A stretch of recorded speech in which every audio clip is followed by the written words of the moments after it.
Good afternoon, everybody. Welcome to the Healthy Indoors live show. I'm your host, Bob Krell, founder and publisher of Healthy Indoors magazine and your chief provocateur for this hourly segment every week. Today's a great show. We're going to be joined by some guests from the Environmental Information Association to talk about their upcoming online event. Their national conference has been again transposed to the virtual world, and that'll be taking place the end of this month, March 29th, 30th, and 31st. And we'll be talking more about that as we progress here. Also joining me today is the editor of Healthy Indoors magazine, Susan Valenti. Say hi to Susan. I bring her up here. Hi, Susan. And joining us as our guest today. This will be should be an interesting show. We have, in no particular order, the conference chair for EIA's upcoming event, Rob DeMalo. How are you? I'm great. How are you, Bob? Excellent. Always a pleasure to see you. Also, the managing director of the Environmental Information Association, Mr. Brent Kynoch. Good afternoon, Bob. And last but not least, the president of EIA, Steve Fulford, coming to us from Ontario, Canada. Good afternoon, Bob. And so we're trying something a little different today. For those of you in the live studio audience, you're welcome to bring your, have your cameras on. We're going to actually allow you guys to be visible on camera today. And we're going to just try a couple new things here. So it'll be interesting. The game plan is we're going to spend the first half of the show going over some of the highlights and previewing some of the things you can expect to find at EIA's national online event coming up in a few weeks. And then we'll open it up the second half of the show to the live studio audience, our virtual audience, and we'll field a bunch of questions and have hopefully a very engaging and fun discussion. So I guess with that, I think what's important is that things have changed a little for all of us, right? With this past year, here we are, entering year 2 of the pandemic. EIA, you're no stranger. You guys are no stranger to doing virtual events, though. Now, right? Unfortunately, no, we're no strangers. So. Last year, we had the opportunity to work with you guys on 2 events, and this is your 3rd one now. So, how has that changed things for you, Brent? Bob, first of all, let me take a minute and just say thank you to you and your team at Healthy Indoors. EIA is blessed to have a great relationship with you for the distribution of your publication to all our members. It's a wonderful thing, and you've helped us through the pandemic with getting virtual events up and going, and we're grateful for that. But, I guess, you always try to make lemonade out of lemons, and a lot of opportunities have come forward as a result of the pandemic, and there are some really cool platforms out there for a meeting like ours. And we believe that the platform that we've selected to carry our meeting at the end of March is going to really allow for a lot of interaction, both on a personal level, attendee to attendee, provide some great opportunities for exhibitors to interact with folks that might be interested in their products or services. And then, of course, what you would expect. The presenters will make their presentations to an audience, and the audience will be able to ask questions, much like you're doing here today. Excellent. And so without totally letting the cat out of the bag and stealing your thunder, you have an exciting keynote this year for the event, correct? Yeah, we do. Yeah, and you know what? And there's another making lemonade out of lemons situation. Here we are in a pandemic, and because of that, we're able to get Time Magazine's first Kid of the Year, Gitanjali Rao, as our keynote speaker. And she's 15 years old. And she was selected by Time Magazine from a field that was more than 5,000 entrants for Kid of the Year.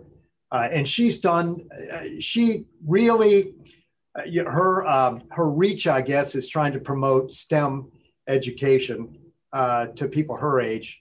But she's actually, the thing that brought her across the radar screen for the Environmental Information Association is she invented a device to test for lead in drinking water and developed an app for the phone that actually receives the results of this test kit. So that kind of threw her in front of us, since we deal with lead and lead paint. But in the Flint water crisis is what drove her to do it. But she's pretty exciting. And for those of you who don't know her, you can just look her up and you can find a great interview that she has done as part of the Time Magazine series. And she's a pretty exciting young lady.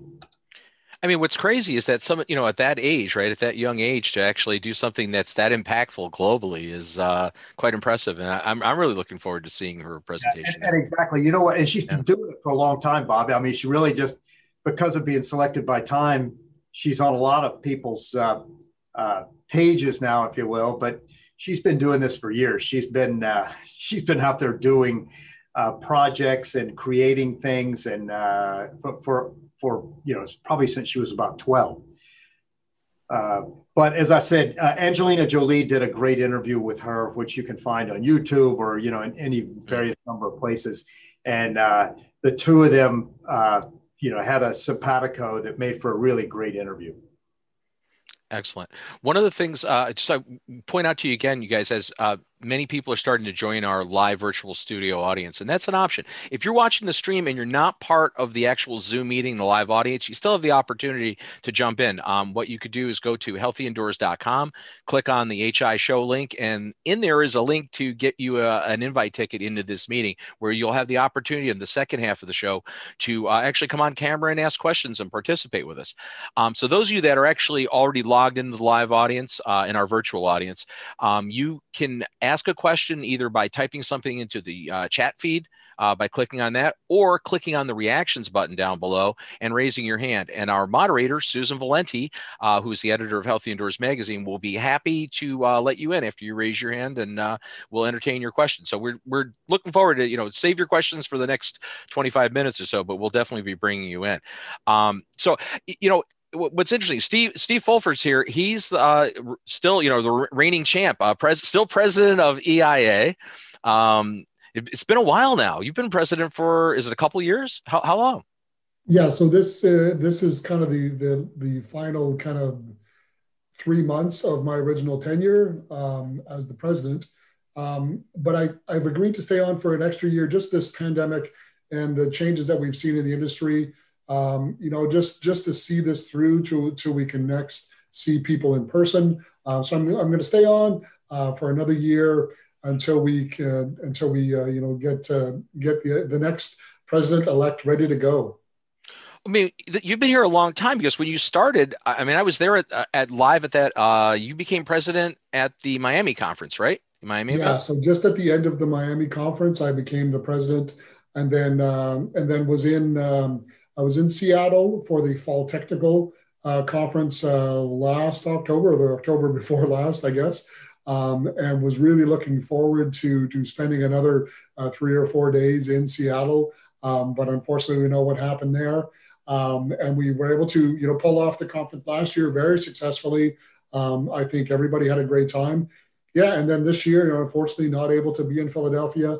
And having to do this virtually, but you know what? We're a resilient group, right? And that's what it's all about. Just running with it, and taking it as it goes. Absolutely. Well, I mean, you've been here so long. I mean, I remember you didn't have a beard when you started, so it's like it seems like I've watched you age in real time. No, that's just unfair. And I'm clean shaven, so if I let my beard grow, it'd be white as well. As I said, I told my wife that I will shave my beard and get a haircut when I can get my vaccine. So, who knows? There you go. So Steve, so EIA, the Women's Committee, conducting an EH&S Women in the Industry study. Tell us a little bit about that. Yeah, this is a really important study, and our Women's Committee has taken the bull by the horns and really is conducting the first EHS Women in the Industry study.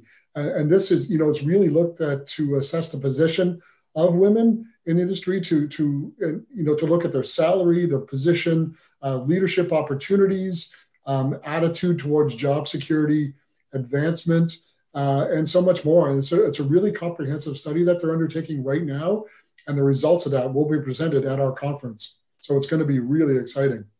Excellent. I mean, it's really, I think it's way past due for for this industry to start recognizing women in the industry. And I know we're kind of a white male centric industry. I mean, we all have to acknowledge that, but certainly taking steps in the right direction, I think, to start moving things forward. Yeah, I remember one of my first jobs when I started 30 years ago, and right beside me was a female inspector, and all the guys inside the enclosure were like, "Who's this?" And and from that point forward, it was just a real benefit to having everybody included in this. Yeah, well, I mean, it certainly should be. With this, I think we're in weird times though, and again, not talking about the women's now. I'm going to do a little segue shift here. With events changing, we let off the show talking about how things have changed for every organization in the world, trying to host live, in-person events. That really hasn't been possible over the past year. EIA has done a pretty good job in shifting, rapidly shifting, because you guys got hit at the early end of it, or the early stages of it last year, to last minute be able to shift into a virtual mode. Rob DeMalo is here. You're the conference chair this year, and that's, I'm assuming, has presented some challenges for you, right? Again, going virtual. What kind of stuff's going on? Is like, how are you dealing with the fact that you don't have an in-person trade show? How do you deal with that? Yeah, it's a great question, Bob. I mean, I'm super excited to be the conference chair, as Brent and Steve can attest. I really was a big proponent of bringing the conference to Philadelphia, since it's in my backyard, and it's tough to compete with venues like Texas and Miami and Arizona. But what we do, asbestos, lead, mold, there's a lot of it up here in the Northeast. So bringing it to Philadelphia was something that I was really behind, but nonetheless, we're virtual, and we're definitely very excited about the program we put together.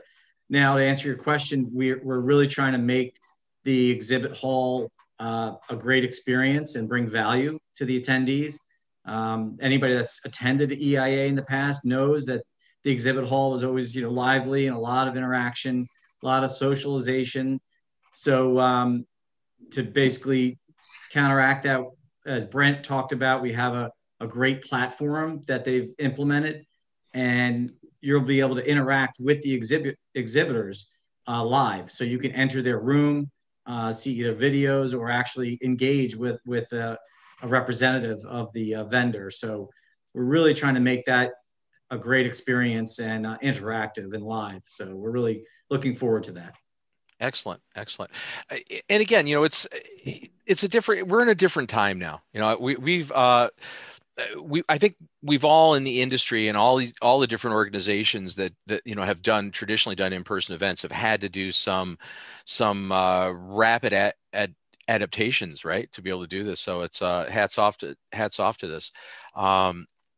Brent, you guys have give us a little tease about what's going on as far as what kind of presentations we can look for in this online event. What are we going to be seeing? Some highlights of Yeah, so let me give you one highlight besides our keynote speaker. Another plug for her, Gitanjali Rao. Super excited about that.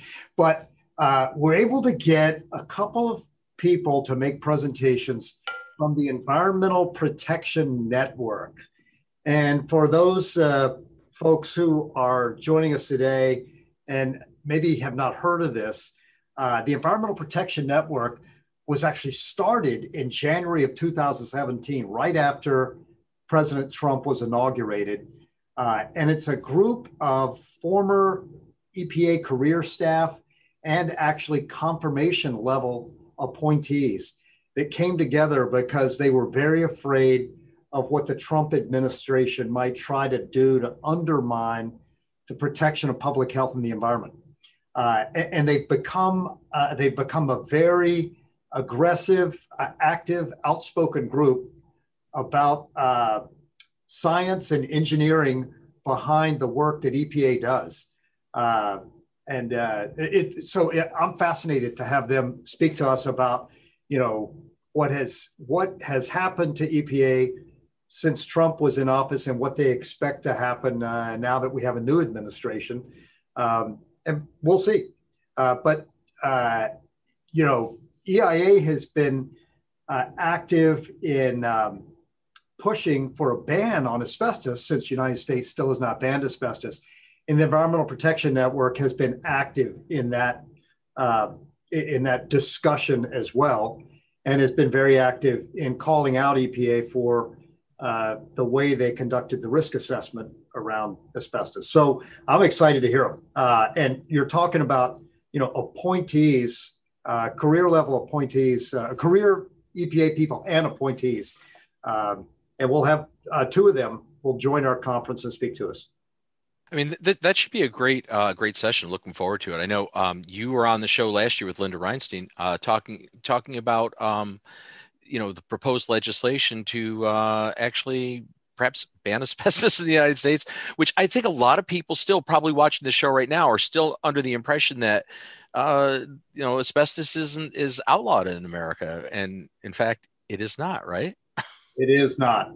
And EIA we've always been in an interesting position on that because with our multidisciplinary membership, it goes from building owners, contractors, consultants, regulatory folks, training providers, equipment suppliers. Well, it's always been difficult for EIA to try and take a position on any issue, but kind of across the board, there's broad agreement that we need to ban asbestos in the United States. So our organization's always tried to provide the people and the expertise and the engineering behind that discussion whenever there was an opportunity. We'll definitely get into that a little bit more in the Q&A because I'd really like to hear some from our audience on that. But I'm still I'm flabbergasted that we're still having this discussion. It's 2021 and we still are discussing more asbestos products being bought and used in this country. It's absurd. But I guess as far as this event goes, which is again we're going back to the fact that EIA has pivoted again this year to do an all online virtual event. There are some. We always hear the negatives about going virtual is not the same as being in person. And I guess we could all agree that you can't sit at the bar and have a drink together. And so that to me that's always a big thing. And I know the EIA events. So I've had the opportunity to be at many of those over in recent years. And there's an awful lot of networking that goes on in person at your events. No question about it. It's a very very networking centric thing. But one time. Is that what you're saying, Bob? I'm not saying I spent all the time at the bar. I spent a lot of time at the bar, but you have a lot of social events too. So I mean, it's very, that being said, so that's difficult to replicate on a virtual event. And I know we've done things with Zoom meetings and virtual happy hours, and you can approximate some of that, but you can't totally match it. But one of the benefits, perhaps, to being virtual is there's an inherent cost savings, right, to attendees. Steve, over the years, people go to an event, your events cost a little bit to go to it, right? For somebody to go to one. There's a lot of cost that goes into attending a live event, right? Where an in-person event where you've got airfare, you've got to get there. Many of us travel from all over North America to get there. You've got the registration, which is usually quite a bit more expensive for the in-person event than what we're looking at this year. You've got your hotels, every night costs you $250 or more. Your meals, I'll put in air quotes, are if you eat, it's $50 a day, and not including any other beverages of consumption there. And then you've got to get to and from the airports to the events. So typically you're looking at a minimum somewhere around $2,200, right? And then our conference, we're looking at $325 for the entire 3-day event, which is a steal, which hopefully, is at a price point where we can attract more people, right? People that if your company doesn't want to pay $3,000 or $2,500 to send you to an event, $300 is much more reasonable. And with that, we really hope that we can attract more people to attend this. Rob, as far as vendors go, again, what other avenues are they going to have to engage with the attendees? Any special things planned? I would have to defer to Brent on that. I think he has a better handle on the vendor side of it.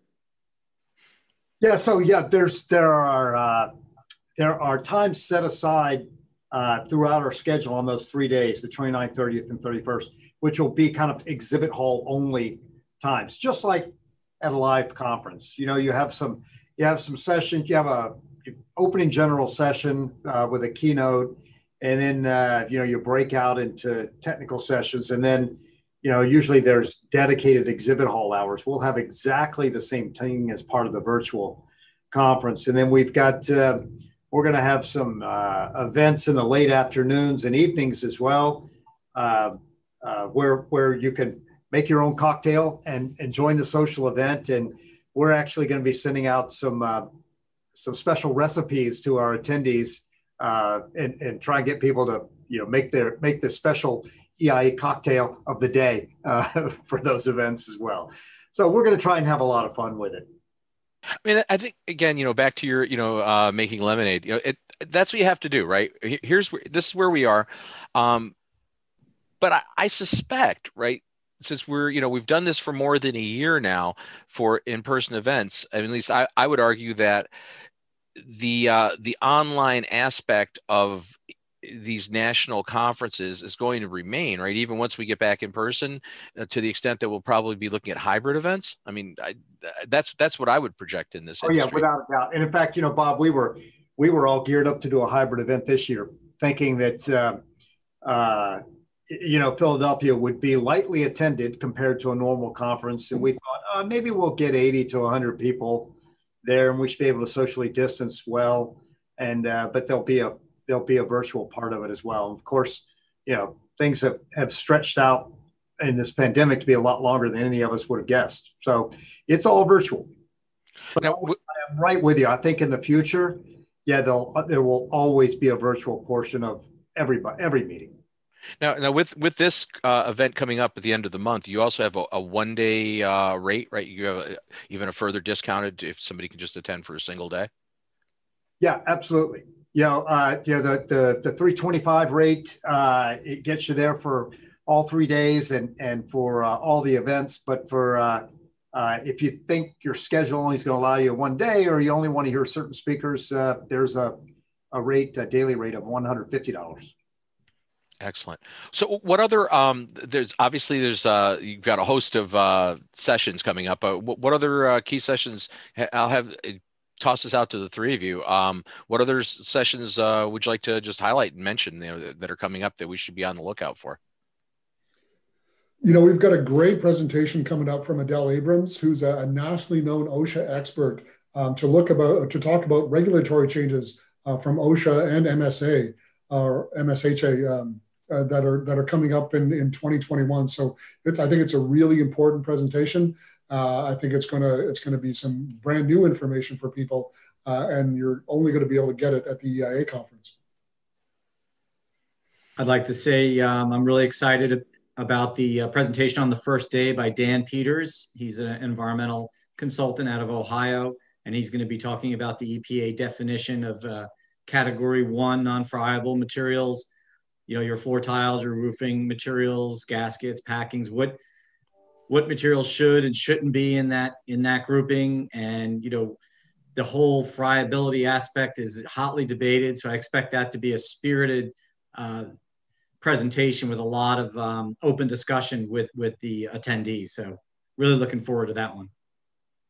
Excellent. And I'll plug in here as well and say, picking up on what Rob said about spirited discussions, we have a series of roundtables scheduled throughout the conference as well. We've got a roundtable on asbestos. We've got a roundtable on lead paint.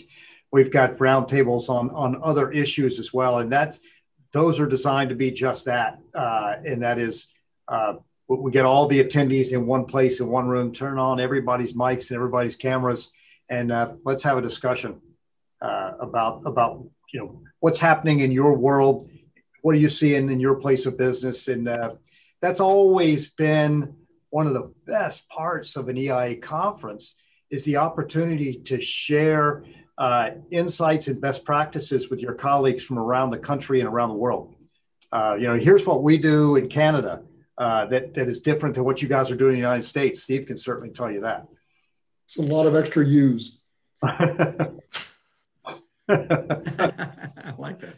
But yeah, I'm really looking forward to there's a presentation on robotics, on robotic demolition, which is going to be really fascinating from BJ Fungaroli, who's a long-term member of the EIA and a great supporter. So we're really looking forward to that. Well, Brent, you mentioned earlier, the EIA is a multidisciplinary group, which it is, right? I mean, you're not just, obviously you were born of the Asbestos Council. It's that's your long back history is from there.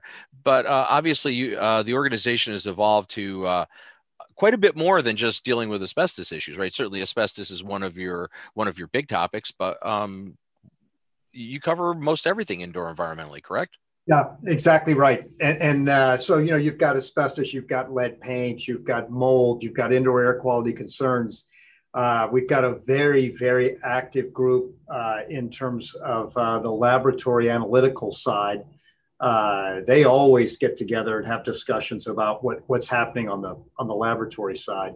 And then we have a group that focuses on providing phase 1 and phase 2 environmental site assessments as well. So that even takes you outside of the indoor environment, if you will. Yeah, and I guess that's, again, calling yourselves multidisciplinary. You clearly are. I mean, you're covering all aspects of the environmental industry, both in and out, which is pretty exciting. Now, also, in addition to some of the sessions we talked about and just the pricing and how you're structuring the event, you always have awards every year. And I understand you have a new set of awards coming out this year. Oh yeah. And we're super excited about this, and it's been a long time coming and way overdue. And that is, we've started a whole new awards program within our organization this year to recognize both companies and people that are extraordinary. And there isn't an awards program within the environmental industry.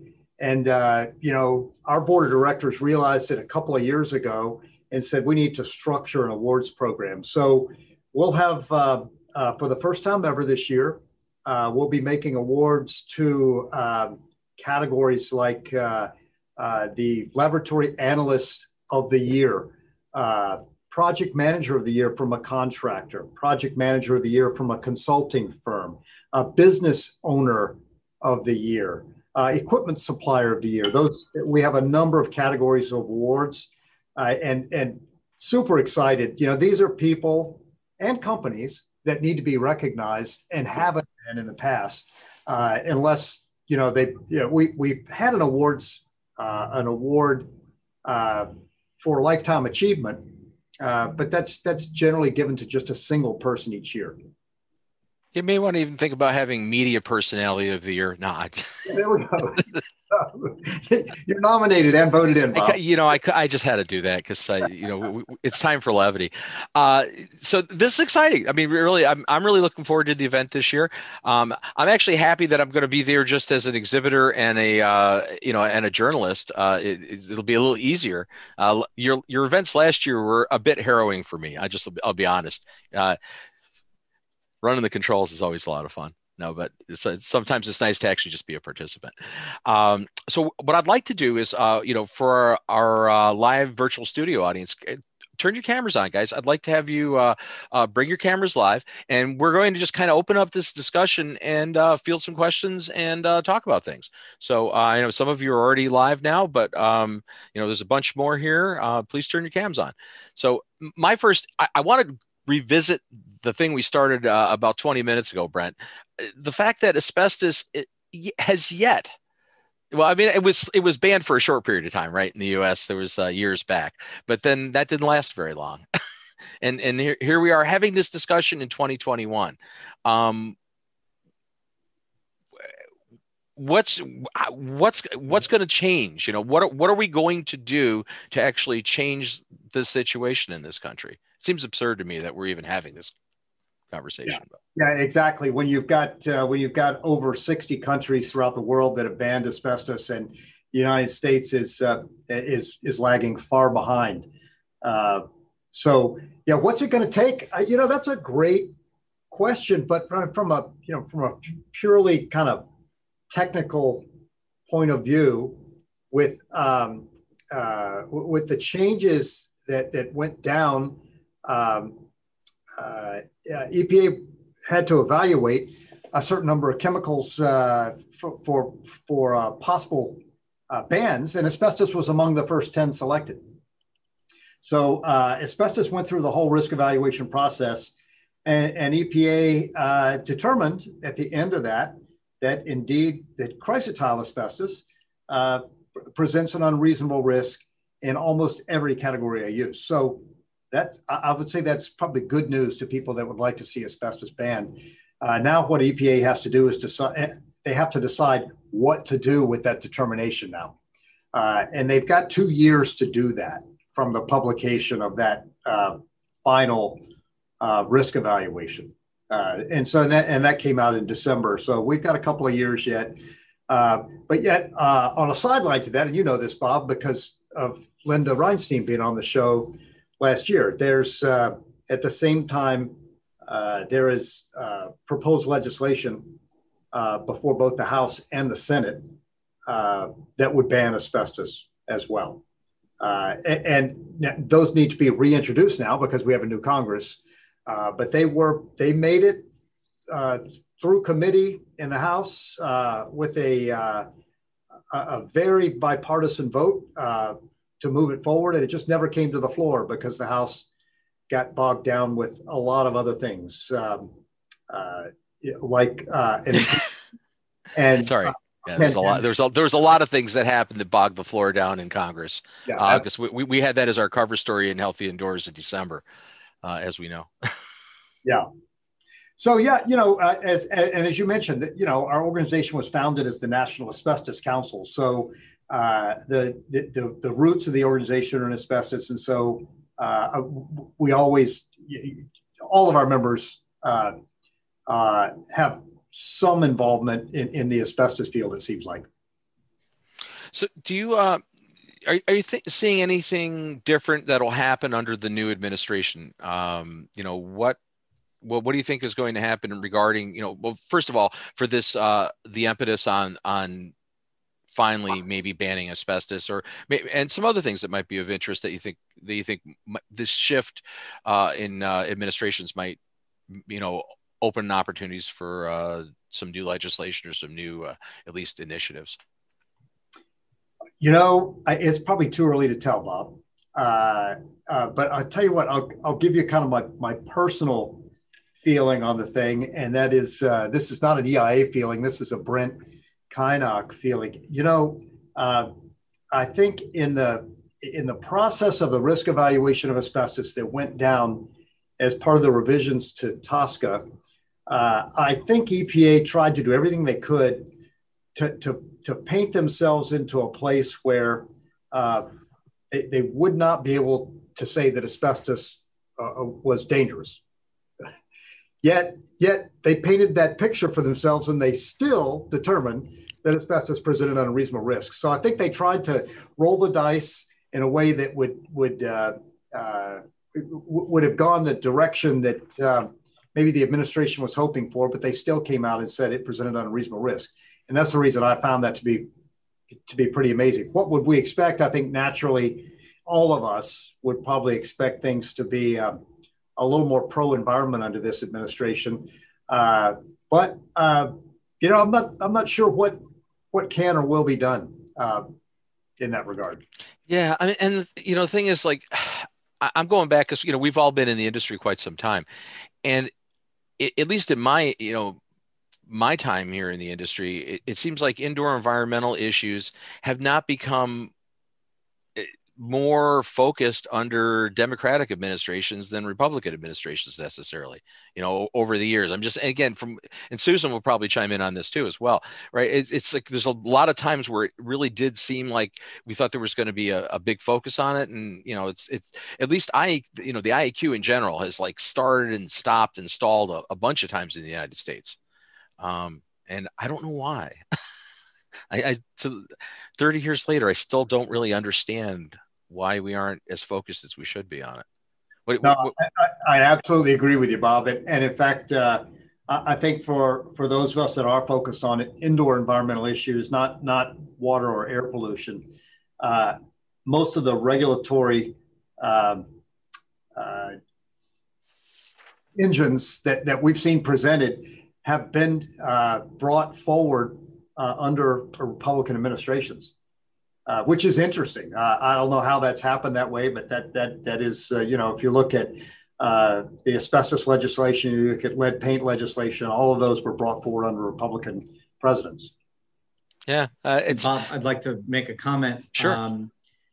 Brent's absolutely right. And it's mind-boggling that we don't have a ban. It should really not be that difficult. We're not really bringing that much asbestos into the United States, except for one specific application. And there's a lot of liability reasons why, companies wouldn't purposely add asbestos to their products. To me, it's more about the legacy asbestos that's in place all throughout the country. And I can tell you, I just did an EIA inspection this week where the previous EIA report said, there's no suspect asbestos containing material in the school. And I found a room with spray on in the basement of a high school that they were using it as the music room.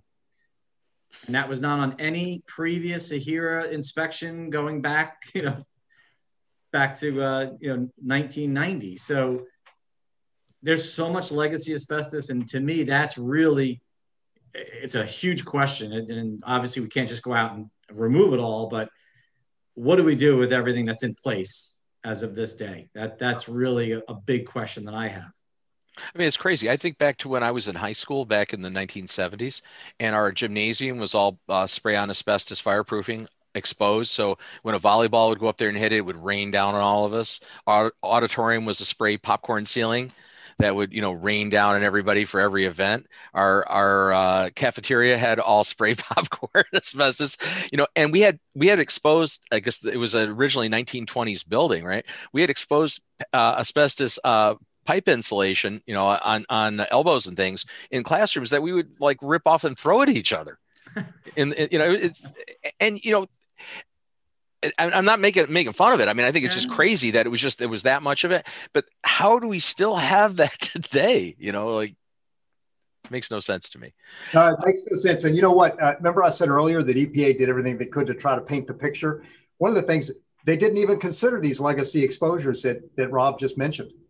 They said, no, we're not going to consider legacy exposures. We're only going to consider exposures that might occur from asbestos that is currently in commerce in the United States of America. And that really drew a focus down to the industries that are currently using asbestos products. And that's very limited. Yeah, there's not that many. So that's like intentionally laser focusing to kind of, pigeonhole it. So I want to remind again our live virtual audience, you all have the opportunity to ask questions, chime in here. We actually would love to hear your input on this topic, or we certainly can. It doesn't have to just, we're talking about asbestos now, but certainly we can discuss most anything here in our last 20 minutes relating to indoor environmental issues. If you'd like to jump in, by all means, hit the reactions button, raise your hand. Susan will get you on board, and we'll hear what you have to say. We didn't cover in the conference. We were discussing, some of the highlights of what you have coming up. Doing anything on COVID-19, SARS-CoV-2? Any specifically on that, or has that topic been beaten dead? You know what? We do not have a presentation on COVID at this conference. So we had presentations last year. We had presentations at our fall conference, And I guess we feel like I wouldn't, it's certainly not dead. I think we can all agree to that. Right. Yeah. But I think we're probably all tired of hearing things about what can be done to try and solve concerns around COVID. Since hopefully within 3 months or maybe less, we're going to have most every adult vaccinated. Hopefully. That leads into return to work, right? And really, I think it's a great opportunity for this industry on the return to work aspect to really focus on indoor air quality issues. And so I really do think that as we see the workforce getting back to the offices and getting back to work, that we should see an uptick in work, in proving or trying to evaluate the spaces and the performance of the HVAC systems. And I know that I get these questions every day on, how do we do this? How do we prove this? How do we make our clients, safe or feel that they're safe when they return to work? So I really do think that there's an uptick in work coming our way. Well, and to that point, Steve, there's been, I think, the highest focused interest on indoor environments that I've seen in my entire career, in this past year, right? And I think we'd all agree with that.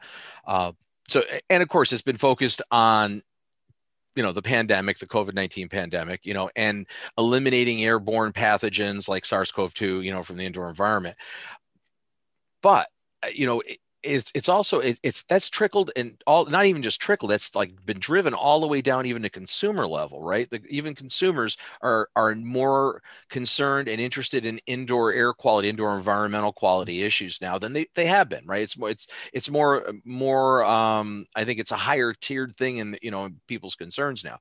So how do we as an industry take this momentum? And again, look again, back to the analogy of, making lemonade from lemons, right? We're coming off of this horrible global pandemic that's killed tons of people and just been awful and, crippled economies.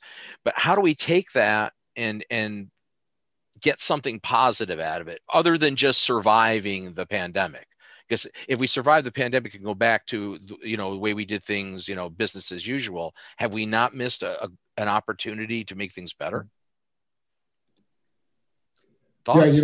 Yeah, from my perspective, I really do think that proactive management is really going to be coming to the forefront when you look at sensor technology and connected buildings and all of these different avenues that people can use on an hourly basis or a 10-minute basis to look at their building performance and look at the quality of the air that they've got in their buildings. I think it's a great opportunity for number one, for I'm not going to use the word exposure, but for a focus on the IAQ industry and how IAQ as a driver impacts performance of building occupants. Yeah, and I think Rob could even expand upon this a little bit, because I know in his business, questions come forward about restarting HVAC systems. This is a great time, maybe in some places when they're unoccupied, to be addressing, decades-old challenges that existed with HVAC systems. There's concerns around Legionnaires because we've had water sitting idle in pipes for so long. Go ahead, Rob. I won't take your thunder on that.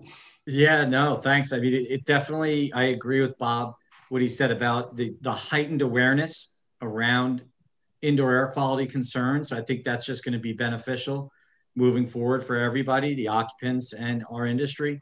How we leverage that, I don't know. But, for me personally, our company, we've been extremely busy doing ventilation assessments in Philadelphia and New Jersey, in schools, in commercial buildings.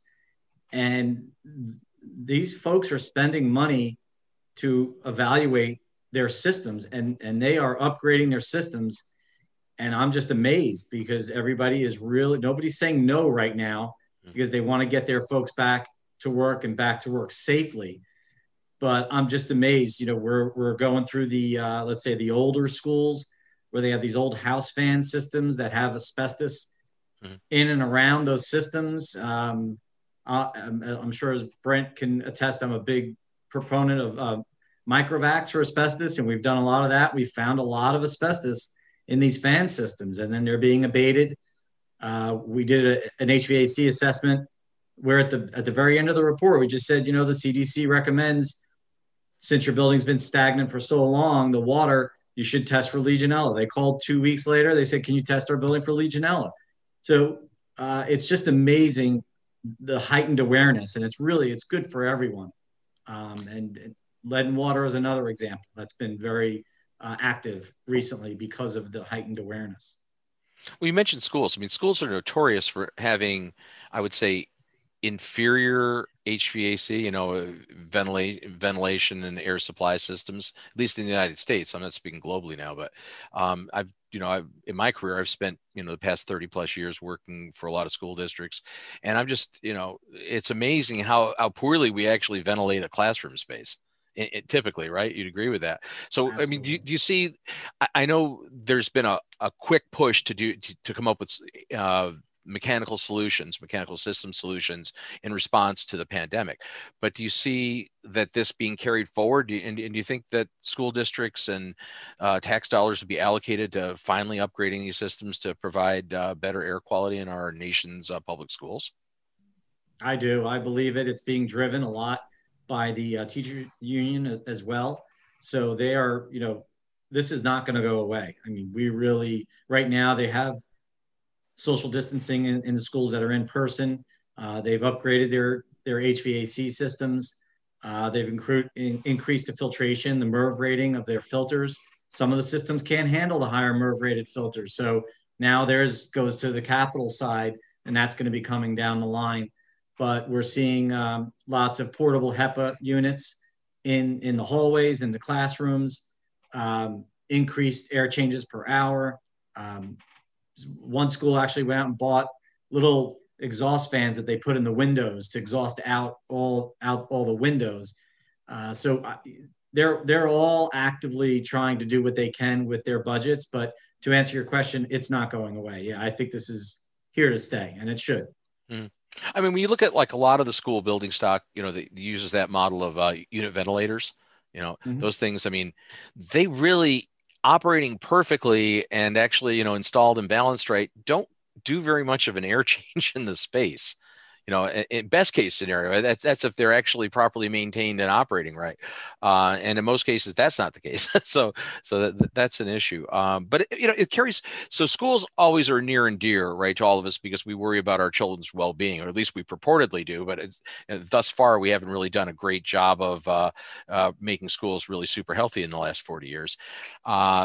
It is what it is, I mean, again, I can't speak to Canada, Steve, but you guys, you do view things a little different there, right? Yeah, it's a little bit different, but the basic premise is all the same, Bob. There's not a lot of significant differences. Really? Yeah. Well, I was hoping you were gonna, chime in with saying how great you guys do it. But it's well, you dampened that one on me. Well, there's good schools and there's bad schools, and there's the same as you guys have. Right? Frankly, when you're talking about schools, if you just stand back for a moment and look at the realities of schools, you've got to, if you look at a set of plans for a new school today, you look at the HVAC system, you think, yeah, that's good. But then remember that the school is closed for 3 months almost every year, or at least a large portion of schools are closed. That presents a problem. And I think that maintenance-wise, there's challenges there, as opposed to looking at a building or a facility that actually generates revenue. Schools just don't do that, right. So I think the maintenance side of things is probably, even though no one would want to admit it's that way, I think that's just a reality of the situation. But I thought we believed that children are our future. Agreed. I mean, I always love that where, like until it comes down to dollars and cents, but, right. It's kind of crazy. So what, there's other things that are going to change here, I think, going forward. And, and we're kind of getting to the end of the hour here, but so schools are one area where we may see some upgrades, and hopefully we will see some positive change there. But even just in the commercial workspace, with a lot of white collar jobs being done remotely now, right? There's a ton of them. A ton of people are virtually working from home. How is that going to change the landscape of perhaps commercial office space? For a lot of companies, around the globe. Are more people now going to work from home? And if so, does that not bring up some issues, right? Do they have the space at home with good indoor air quality in that environment necessarily to work the extra 8 hours? And will what will change here? And will we have a different environment in the commercial office spaces? Because are we going to be afraid of getting near people forever? No, I really don't think I don't think we'll be afraid of, once everybody's vaccinated, I think we'll see the panic decrease a little bit. But I do think the future of commercial office space is going to change forever. And I think you'll find that, I have some inside knowledge on commercial office buildings.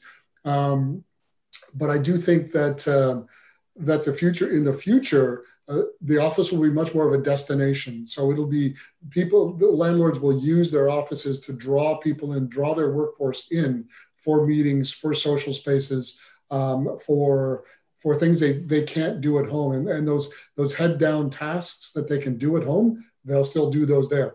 But it'll be more of a meeting place and a meeting space. But that'll change how we do build outs, right? And how we design office spaces. So we may not have a lot of dedicated individual offices anymore, right? So, I mean, going forward, things that could change the landscape of how we even configure our commercial space. Yeah, that was already changing, like with hoteling and open concept office spaces. That was already changing. I think with what we've just experienced over the last year, people are way more comfortable now with having their workforce work from home. The trust level is higher with the executives in the large office buildings or large employers. So I think that's been proven that it's a beneficial scenario that people work from home. When you come into the house, though, that's a whole other issue that I think that HR departments and safety departments within these larger organizations are going to have to tackle. I mean, liability standpoint, right? Because now it's at workers' comp when you're working at home on behalf of your company. That's an issue. There's legal implications, but also one area that can't be overlooked is ergonomics. I agree. I mean, there's a paradigm shift where folks are going to work more from home, but who's to say your workstation is designed, with ergonomics in mind, and there could be repetitive stress injuries now because your workstation is just, you got a makeshift desk, or, your chair is something that you're on your kitchen table working. And you brought up an excellent point about liability, now workman's comp being at home. So it would be very interesting to see how all of this plays out as we move forward. But there's no doubt the way we work is going to be changing. Now, an interesting point here too, and we're guilty of it again here today, is, and because I led this discussion, got us down this rabbit hole. We're always talking about white collar jobs in corporate office settings. Now that's going to change. But what about the blue collar jobs, the factory jobs, the jobs that are not going to, haven't been remotely done because they can't be done remotely? Are we going to change how we have those places? I mean, let's go to the poultry factories and places like that. Places where people are on top of each other and, the environments are anything but, ugly. They're just awful. Do you foresee changes in that, in the manufacturing sectors and the sectors of the jobs, all the critical workers that didn't get to stay home? I think to a certain extent there will be, but not as much. I know I dealt with a client. It was a manufacturing plant where I had to do OSHA monitoring for their workers, and they were handing out P100s. And I said, well, why are you giving them P100s? Do you have a medical surveillance program? Do you have a fit testing program? No. I said, well, why'd you do this? He said, well, it's a dusty operation, and because of COVID, I couldn't find regular dust masks. They were all back ordered. So I bought P100s. So I think there'll be some, ancillary effects where the blue collar manufacturing sector will improve, but they're still going to work. So I think they've been impacted less than the white collar jobs. Certainly. Well, I'd argue that they haven't been impacted less; they've been regarded less. Yeah, you know? that's probably true. But they can't do their job from home. That's I know. I get that, Rob. I wasn't jumping on you on that. I'm just saying in general, right? Everybody talks about all these great home workspaces, and we're still sending all the low-paid workers into the crowded work environments. With surgical masks. Right, exactly. And as Rob said, they've worked through the whole pandemic, because we had to. Hopefully we'll see those the owners of those businesses make changes from an air quality standpoint to at least try to improve the air quality or the exchange rate of air or those kinds of things that we get concerned about in the indoor air quality industry. Yeah, I mean, hopefully, my hope is that we have substantive change, right? That something good comes of all of this ugly, and that we actually drive it forward. So we're getting on the hour here. So a closing point, I want to go around to all three of you, with all three of our guests. So what is the Environmental Information Association? What have you done, and what do you envision doing going forward to help drive on this this current initiative towards maybe improving our indoor environments? How can you as an organization better get this message out to consumers? And I know that you're not a consumer organization, obviously, but and to industry professionals to help drive this point home that we need to continue this. Thoughts on that? So I'll go around. I'll let each of you mull it over for a brief second here, and then I'll call on you. I'm going to start with Brent. And what do you think? I think that we work all the time to fulfill our mission, to collect, generate, and disseminate information about environmental issues in buildings, facilities. And the biggest way we do that is through our conferences and our meetings where professionals can share their knowledge with other like-minded professionals. And I think that's what we do as an organization to try and improve our industry constantly, is we share information back and forth. And, it's a lot easier and a lot more fun to do it in person, but we're doing it virtually, and we'll get it done, and the information will still be out there and be disseminated. Rob, I'm going to go with you next. Sure.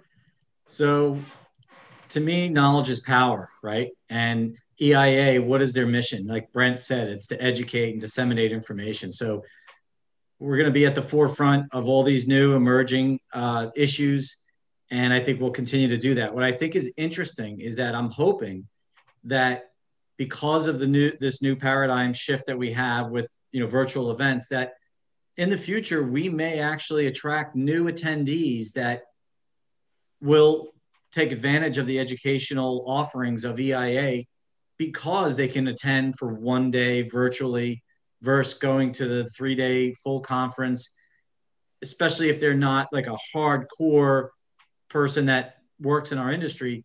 And that's going to be another avenue or a venue for us to now educate new people about what we do and offer these subject matter experts across these disciplines, which is so unique for EIA. Steve, thoughts? Yeah, no, exactly. I totally agree with what Rob and Brent said. I think knowledge is power. And so, one of the things when I took over as the president of the organization was I really tried to focus on our committees, our technical committees, and getting some information up onto our website, current information that people can go use as a resource to go to when we talk about the latest trends in indoor air quality or trends in asbestos and sampling and analytical, just coming up with, stuff that our members can use. So some of the big things we're working on, we're working on an exposure assessment, an NEA, that the industry can use for sampling.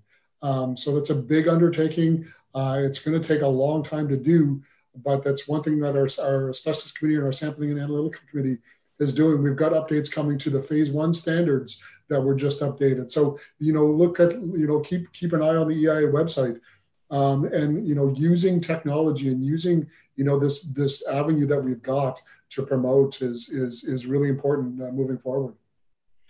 Patrick from our audience actually typed in the comments. Another one is that's going to be interesting is the implementation of cruise ships when they get back into this vacation rush that will likely follow this pandemic, and saying that his network does water testing and IAQ related stuff on these ships. So that's good. Yeah, I think that's going to be a really big factor, Patrick. Because again, people get into those close, cramped quarters, and will the consumers of these services be comfortable? If we do things as usual, so that should be an interesting way that plays out. So we are to the top of the hour, and in keeping with trying to be somewhat on schedule, what I would like to do is give each of our guests just like a 30-60 second time to just put in a final point, final comment that you might have, plug for the conference, plug for your favorite cartoon character. No, whatever. I have a really hard time not getting a little political every time, but it's in my nature, Brent. You know that. So we'll go around again, and I'm going to go to Rob first. Final thoughts, closing thoughts, parting comments. Yeah, thank you for hosting this. I think it was a great session, and I just hope everybody will take advantage of the value and the benefits of EIA and attend the virtual conference. We're going to make it a great experience and disseminate a lot of great information. So we hope to see you there. Excellent. Steve? I think one of the big things is that the EIA is the only organization that does this in North America, right? So we are where you can get new information. So I think it's critically important that people attend our conference. I think there'll be some great new information, and I use EIA for the networking and just the connections I've made all across North America with the experts. I can call on any one of my colleagues from Georgia to Alaska, as an expert that I know personally, and say, hey, I've got an issue in the north, or I have an issue in the south. What do I do? And they're always the information's free. And Brent, we'll let you give the wrap up comment. Yeah, thank you. No, listen, our volunteer leaders, Steve and Rob, said it very well. We are putting on a conference where the kind of information you need to improve your business, which will improve the world, and the world we live in, is right there at your fingertips. So please join us. And then, I want to say to Patrick, who had the comment about cruise ships. Hey, Patrick, we would love for you to submit a session to EIA, maybe for our fall conference, which is going to be in Phoenix, and talk to us about the challenges you faced trying to help cruise ships get back in business. That's exactly the kind of thing we like to share among our like-minded professionals. Excellent. So let me take a moment here to remind you all of some of the things we're doing with Healthy Indoors. For example, the Healthy Indoors website has had a minor change in the last 10 days. We've actually included some new tabs up here. Obviously, you could always get to our homepage. All of the back issues of our USA edition, 8 years and then some, are available under the magazine tab. You'll notice a new tab that's called Community. And one of the things that we're doing here, we're in beta for this right now, but we're launching an online global community. And what is this? Well, it's an online platform. I compare it, Susan will cringe again, to a combination of, or something in the vein of, a LinkedIn/Facebook that's specifically focused on indoor environmental topics. So it's a place where you're going to be able to network with other professionals globally, right? People from all around the world on specific topics in the industry, but it's much more than that. This platform will evolve into a place where events will be streamed, content will be available. There'll be a lot of engagement, interaction, a repository of a lot of information. A lot of things will be happening there. So that's something you can definitely take a look look at. And if you go to Healthy Indoors website right now, healthyindoors.com, and you click on the community tab, it'll take you to a landing page that'll allow you to pre-register to become one of our pro members on that community. And now through May 1st, we're offering free memberships to the community. You'll be able to actually get that for free, which is pretty cool. And we're looking forward to having that thing grow and spawn on its own. Obviously, we will be stewarding it and nurturing it, but it'll take on a life of its own, and we anticipate that will happen. Also, you can get access to Healthy Indoors Show when you click on the Healthy Indoors Show tab, the HI Show tab on our website. You'll actually be able to get to all the back episodes of this show as well as our audio podcast. So that's pretty cool. So we're looking forward to having you take advantage of all these things. So they're all at healthyindoors.com. We do have the March edition coming out soon, and some, just a bunch of stuff. So check in on a regular basis for that. Also, I'd like to mention again that we have the EIA, Environmental Information Association, online virtual national conference. I really butchered the title there. Sorry, guys. But, I put it all together. I mean, it is what it is. That's the end of this month, the 29th, 30th, and 31st of March. Online, you can get access to that, register, learn more about it at EIA-USA.org.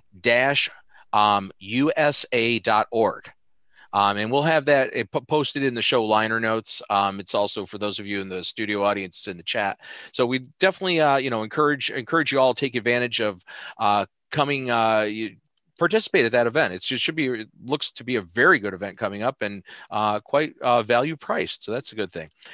So without further ado, again, like to thank our guests today, Brent Kynoch, Rob DeMalo, and Steve Fulford from the Environmental Information Association, as well as all of those of you who joined us in our live virtual studio audience. You guys were kind of quiet today, but that's okay. We're not gonna force you to talk, but certainly there'll be opportunities for future discussions. Next week we got a great show coming up. Next Thursday we'll have Jeff and Connie May. Jeff May, who is a longtime industry veteran in the indoor air quality industry, also an author of many books. Actually, he and his wife Connie have co-authored a bunch of books.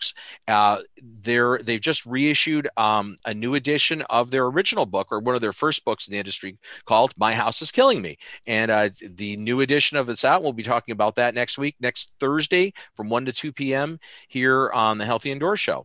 So with that, I thank you all for watching us this week. We will see you next week here, same bat time, bat channel, on the Healthy Indoors live show. Until then, stay healthy, stay safe.